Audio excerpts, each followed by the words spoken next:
अच्छा नमस्कार। धन्यवाद सभी मीडिया बंधुओं का। एक्चुअली में कुछ एक बातें थी जो मुझे क्लियर करनी थी और जिनके लिए मुझे फिर आपकी सहायता की ज़रूरत पड़ती है, क्योंकि वो हर घर-घर में तो आप ही पहुँचा पाएँगे बात को। एक तो ये था कि कुछ काफ़ी पेरेंट्स का फ़ोन आ रहे थे कि सर हमारे बच्चे का पेपर जो था वो 400 नंबर आ रहे हैं, 450 नंबर आ रहे हैं और ये पढ़ने में बहुत अच्छा था। लेकिन जैसे पेपर जो था वो टफ़ था, ये पेपर में डर गया था, तो हमारी अभी हिम्मत नहीं है कि हम वापस से ड्रॉप करें या समथिंग जो भी उनकी प्रॉब्लम्स चल रही हैं। काफ़ी मतलब कुछ पिछले 2-3 दिन से ये कॉल चल रही हैं। तो फिर हमने उनको तो हम बोल दे रहे थे कि कोई बात नहीं, आप भेजो, ऐसा है, हम देखेंगे, हम करेंगे कोऑपरेट। लेकिन मुझे लगा कि ये बात सभी तक पहुँचनी चाहिए, तो फिर मैंने आपको बुलाया था, आपका सहायता तो आपकी चाहिए मुझे। मेन बात ये है कि नीट में जिस भी बच्चे का स्कोर 400 या 400 से ज़्यादा आया है, तो गुरु जो है उनको वो टोटल फ्री पढ़ाएगा। उनकी एक भी पैसा जो है वो नहीं खर्चा होगा। लेकिन बच्चा अपने आप को डिमोरलाइज़ ना करे, क्योंकि पेपर टफ था, सही बात है, और आप हो सकता है वहाँ डर गए थे पेपर में। तो अपने आप को इतना डिमोरलाइज़ मत करो कि हम इतना पेरेंट्स का खर्चा नहीं कराएँगे या प्रॉब्लम्स हैं हमारी। कोई बात नहीं, हम करेंगे आपकी हेल्प। आप आओ, और जो 400 प्लस हैं वो सारे बच्चे फ्री पढ़ेंगे हमारे साथ। और दूसरा एक चीज़ और है, जिस बच्चे का स्कोर 300 या 300 से ऊपर आया है, तो उसको भी डिस्काउंट है। डिस्काउंट जो रहेगा वो 50% रहेगा। 50% डिस्काउंट उसको भी है कि उसको ये ना लगे कि हम पेरेंट्स का ज़्यादा पैसा खर्चा रहे हैं या पिछली बार पेपर की वजह से हमारे साथ ऐसा हुआ था। तो ये मेन बात थी कि जिसको हम चाहते थे कि हमारा ये जो है वो सोसाइटी में बात पहुँचेगी। गुरु का ये जो है प्रॉब्लम जो चल रही है उसको सॉल्व कर रहे हैं हम लोग। तो इसलिए हमने जो मेन इस बात के लिए प्रेस कॉन्फ्रेंस बुलाई थी। इसमें सर और अगर रिजल्ट की बात करें तो अभी तक कितने जो है रिजल्ट आप देख चुके हो? डे 1 से जब मैंने स्टार्ट किया नीट की बात नीट में जब डे 1 से स्टार्ट करें तो हम लगभग 200 प्लस डॉक्टर जो हैं वो हमारे बन चुके हैं। जो अभी कुछ तो जॉब भी करना शुरू कर दी कुछ बच्चों ने तो। और उसके अलावा जैसे अब इस बार के रिजल्ट की बात करें आपके साथ, तो इस बार जो है वो एक तो पहली बात ये है कि हम धर्मशाला में first time all India rank लेके आए हैं। तो हमारा फर्स्ट टाइम आया है, हम इतनी नियर ऑल इंडिया रैंक लेके आए हैं। तो ये भी हमें एक खुशी है और बधाई के पात्र भी हैं मेरी सारी टीम जो है, जिसने इतनी बड़ी मेहनत की थी। दूसरा जो स्कोर है, उस स्कोर को देख के हम जो कट ऑफ को लगा के देख रहे हैं, तो हमें ये लग रहा है कि शायद हम 50 प्लस तक हम इस बार जो है 50 प्लस को क्रॉस कर जाएँगे और इतने एमबीबीएस डॉक्टर हम इस बार दे जाएँगे। सर धर्मशाला की बात करें तो धर्मशाला जैसे कि आपको पता है कि एजुकेशन का बढ़ता जा रहा है। जी। शिक्षण संस्थान जो है यहाँ पे एस्टैब्लिश हो चुके हैं। जी, जी। परंतु जो टीचर हैं या जो बच्चे हैं या उनके पेरेंट्स हैं, वो गुरु स्टडी सेंटर ही क्यों चुने हैं? ऐसा क्या खास बनाता है आपको जो अन्य अकेडमी में नहीं है और आपके पास है? देखिए ऐसा है, हर कोई अपने को बेहतर ही बोलेगा, मैं भी बोलूँगा, दूसरे भी बोलेंगे, ठीक है? कुछ नहीं यूनिक हाँ, यूनिकनेस में ऐसा है कि जो बच्चे हमारे पास अभी पढ़ के गए हैं, जो जो पढ़ रहे थे या जो आ रहे हैं अभी, वो एक चीज़ खुद अभी मैं उनसे बात कर रहा हूँ एक किस्म का, कि वो जानते हैं कि गुरु में सबसे बड़ी बात है कि हम करते हैं बच्चा टू बच्चा, एक-एक बच्चे के साथ काम करते हैं। और उसमें ऐसा है कि मान लो जितने बच्चे हमारे पास हैं, उनमें से 20-20, 25-25 बच्चे हमने डिवाइड किए होते हैं।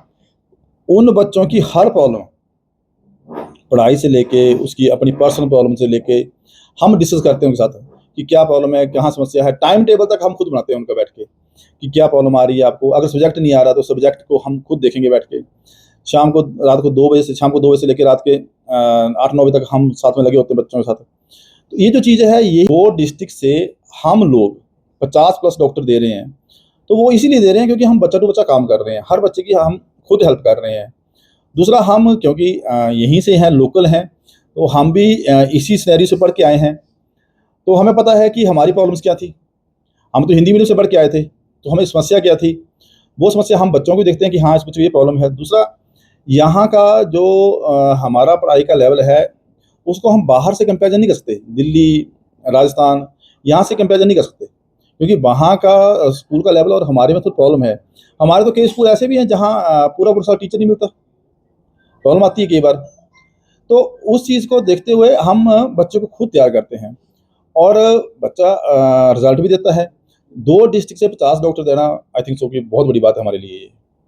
इसके बाद जो प्राइवेट क्षेत्र है हिमाचल के, जैसे कि आपने कहा कि चंडा सरकारी इंस्टीट्यूट है, बोल की बात करें, जैसा की बात करें या जुड़ा की बात करें, जी जी। वहाँ के जो छात्र हैं कहीं काबिलियत में हैं, तो फाइनेंशियल उनके कुछ स्पेशल जो है किया जाएगा आपकी तरफ से, कर रहे हैं? देखिए फाइनेंशियल में तो ऐसा है, ये तो हमने जो अभी दिया, जो मैंने अभी बोला कि 400 प्लस 300 प्लस के हैं, उसके अलावा किसी की भी अगर प्रॉब्लम्स आती हैं, फैमिली प्रॉब्लम्स हैं, वो जब हमारे डिस्कस करता है आके, तो उनको तो डिस्काउंट भी मिलता है और कई बार तो वो भी फ्री होते हैं। अभी जैसे आप बोल रहे हैं ब्रह्मौर से हैं या तीसा से हैं, अब आपको बताता हूँ मैं, ब्रह्मौर से एक बच्चा है जो अभी आईजीएमसी शिमला में है, तो उसके फादर साहब नहीं थे, मदर को बेचारे पता नहीं था कि डॉक्टर क्या कहाँ कैसे बनाना है या इंजीनियरिंग कैसे बनाना है या क्या होता है, साइंस क्या होती है, कुछ पता नहीं था। उसने बोला चल मैंने साइंस रखनी है, अब साइंस रख ली। अब उसने बाद में किसी को बोला कि यार मैं डॉक्टर बनना है, तो किसी उस वक्त जो लड़का था वो आपके न्यूज़पेपर में था, मीडिया में था, जैसे आप सारे मीडिया बंधु मेरे दोस्त हैं, तो वो भी मेरे दोस्त हैं, अभी यहाँ से शायद मंडी हैं वो आजकल। तो उन्होंने मुझे बोला खान साहब, बोले कि लड़का आ रहा बड़े गरीब परिवार से है, लेकिन वो चाहता है कि मैंने कोचिंग लेनी है, मैंने भेज दो। बोले फिर वो फाइनेंस मुश्किल होगी उसको, मैंने कोई ना, हम हेल्प करेंगे। जब मैं उसको यहाँ आया तो मुझे लगा कि वो तो फैमिली का बैकग्राउंड तो ऐसा है कि उसको पता कुछ नहीं है।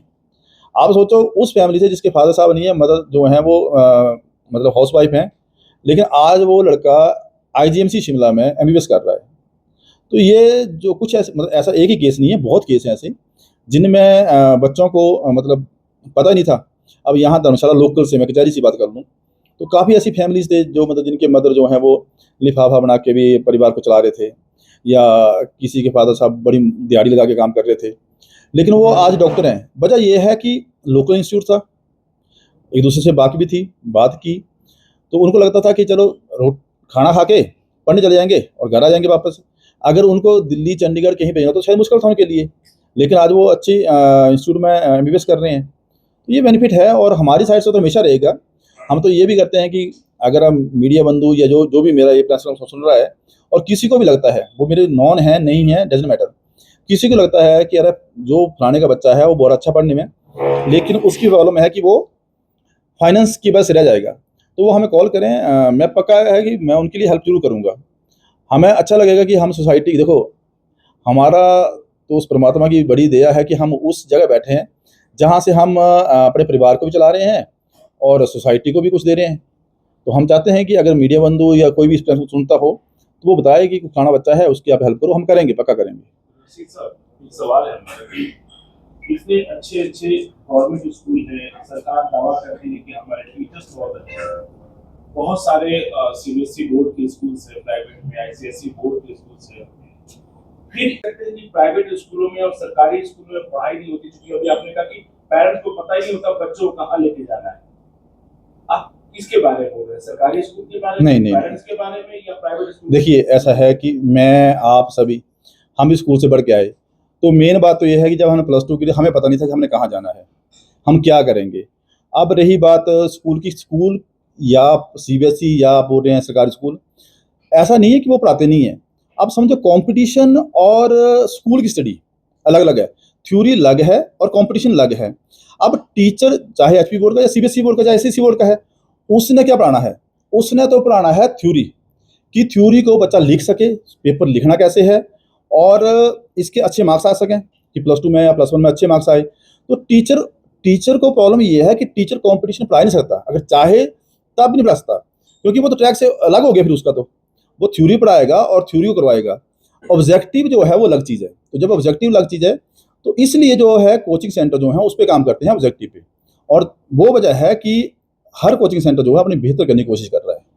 जो सेंटर की बात करें तो जब से आपके रिजल्ट आ रहे हैं तब से एग्जामिनेशन कहीं ना कहीं आप हर साल करते हैं। जी जी। इस साल भी आपने एग्जामिनेशन की, इस साल की बात करते हैं, यहाँ पे कुछ अन्य शिक्षण संस्थान है वो धर्मशाला में आके, हालांकि उनका सेंटर कहीं हो रहा है, धर्मशाला में आके अपना सबमिशन कर रहे हैं, ताकि रिजल्टों की बात करें तो रिजल्ट भी उनके एरिया के हैं। ऐसे में क्या लगता है कि वो आपको अपना कॉन्फिडेंस मान रहे हैं या किस तरह से? देखिए ऐसा ना कि एक तो पहली बात की अच्छी बात है कि धर्मशाला में और सेंटर आ रहे हैं, उसकी अच्छी बात जो है खास करके वो पेरेंट्स को है और बच्चों को है। वजह ये है कि मान लो मैं बोलता हूँ कि पहले गुरु सेंटर यहाँ था, तो हो सकता है कि यहाँ हम लापरवाह भी रहें कि हम ही तो हैं, कोई चक्कर नहीं है, थोड़ा कम भी कर लेंगे तो हम ही है, कौन है यहाँ पे। अब दूसरा ये है कि जब सेंटर और आ रहे हैं तो हम भी सचेत रहेंगे कि अरे ऐसा ना हो कि हमारा रिजल्ट ना आए, किसी और का रिजल्ट बेटर आ जाए तो हम पीछे हो जाएं। वो भी सचेत होंगे कि यार ऐसा ना गुरु का रिजल्ट अच्छा आ जाए और हमारे ना आए तो वो भी सही रहेंगे। उसका ओवरऑल बेनिफिट जो है वो है पेरेंट्स को और बच्चे को। और ये जो कंपटीशन है इससे एक चीज़ और अच्छी होगी धर्मशाला में, एजुकेशन हब बनेगा। और जो हमारा नियर बाइज का बच्चा है या हिमाचल का बच्चा है जो कभी बाहर जा रहा है, बाहर सिटी में जा रहा है, वो यहाँ को आएगा, तो बच्चे का जो आने की रेशो बढ़ जाएगी अब, तो अच्छी बात है वो। मेरा सवाल ये है कि देखा-देखी नहीं हो रही, क्योंकि सेलिब्रेशन तो वहाँ भी हो सकती थी, वहाँ भी काफ़ी प्लेस है, धर्मशाला ही क्यों ऐसा? धर्मशाला में आके सेलिब्रेशन हो रही है। देखिए एक तो हो सकता है कि उनके अपनी भी कोई सोच रही होगी।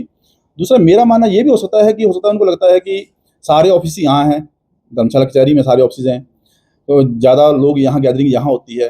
हो सकता है जहाँ उनको लग रहा है कि हम साइड में हैं तो यहाँ गैदरिंग ज़्यादा होती है, लोग ज़्यादा देखेंगे हम लोगों को, हमारा फंक्शन देखेंगे, तो ये वजह हो सकती है उसमें, वो बड़ा इशू नहीं इस चीज़ का। 400 प्लस के आपके कितने स्टूडेंट हैं जिन्हें फ्री कोचिंग मिलेगी? जितने भी आ जाएंगे, मतलब हमारे नहीं बोल रहा हूँ मैं, जितने भी हमारे जहाँ से भी। आपके इंस्टीट्यूशन के अलावा आपके इंस्टीट्यूशन के हल्का भी हाँ, कोई भी बच्चा कहीं से भी जिसका 400+ स्कोर होगा वो फ्री होगा। ऐसा नहीं कि हमारा ही बच्चा होगा। कोचिंग फ्री होगी, स्टेशनरी भी उसको फ्री मिलेगी? नहीं, कोचिंग फ्री होगी। अब स्टेशनरी में किसने कॉपी लेनी है, किसने पेन लेना, तो कैसे हो पाएगा जो वो? नोट्स वगैरह आप देते हैं वो तो साथ में आते हैं ना, वो तो फ्री में आते हैं ना, वो सारा बीच में होगा। सर जिन्हें हम 50% डिस्काउंट दे रहे हैं, अगर वो ये भी अफोर्ड ना कर सके और इसी कोचिंग में पढ़ना चाहें तो फिर? देखिए मैम, कोई ऐसा केस होगा तो हम जरूर उसको कंसीडर करेंगे। ठीक बोल रहे हैं आप कि हो सकता है कि आप 50% तो बोल रहे हैं लेकिन वो ऐसा भी ना कर पाए, तो हम कंसीडर करेंगे उसको कि अगर ऐसी प्रॉब्लम है, होती है ऐसी प्रॉब्लम कईयों को, तो हम कंसीडर करेंगे उसको, जो बेस्ट हो पाएगा उसके लिए हम करेंगे। वो ऐसा कोई नहीं है कि हार्ड फास्ट रूल है कि ऐसा ही करना पड़ेगा। सर हर कोचिंग एजुकेशनल सपोर्ट देता है, तो आपकी कोचिंग उन बच्चों को जो बच्चे जो है स्कोर नहीं कर पाए हैं या नाम नहीं आया है, तो उन्हें इमोशनल सपोर्ट कैसे देते हैं? देखिए अभी जो हमारे बच्चे थे, जैसे हम अपने बच्चों की बात करें तो हम हर बच्चे से थ्रू फ़ोन बात कर चुके हैं, कॉल की है, तो उनसे हमने बात की। जैसे मैंने पहले बोला था कि हमारे पास जैसे मान लो मेरे पास 20 बच्चे हैं, सेकंड टीचर के पास 20 बच्चे हैं, तो हमने उनसे बात की है। तो हमने तो अपने जितने बच्चे थे, जैसे मेरे पास बच्चे हैं, किसी और के पास बच्चे हैं, तो उनसे बात की है कि क्या प्रॉब्लम रही, कैसा था, क्या प्रॉब्लम है और अभी क्या विचार है, आपको क्या लग रहा है। तो बच्चा जैसे बोल रहा है हम उसको मोटिवेट भी कर रहे हैं, और अगर प्रॉब्लम है तो हम बुला रहे हैं कि आओ कोई बात नहीं, हम करेंगे, फिर करेंगे दूसरी बार। इसका बात करें तो लाखों की संख्या में जो बच्चे हैं नीट के एग्जाम देते हैं, मैक्सिमम जो बच्चे उनकी प्रेफरेंस रहती है एमबीबीएस, लेकिन जो बच्चे इसमें सेलेक्ट नहीं होते उनके लिए कौन से ऑप्शन हैं? देखिए बहुत हैं। आप देखो एमबीबीएस के बाद आपका वेटरनरी है, बीएमएस है, बीडीएस है, पैरामेडिकल हैं, मतलब बहुत ऑप्शंस हैं, ऐसा नहीं है। आप थोड़ा सा पढ़ो, बहुत ऑप्शन है आपके पास। जी। Thank you.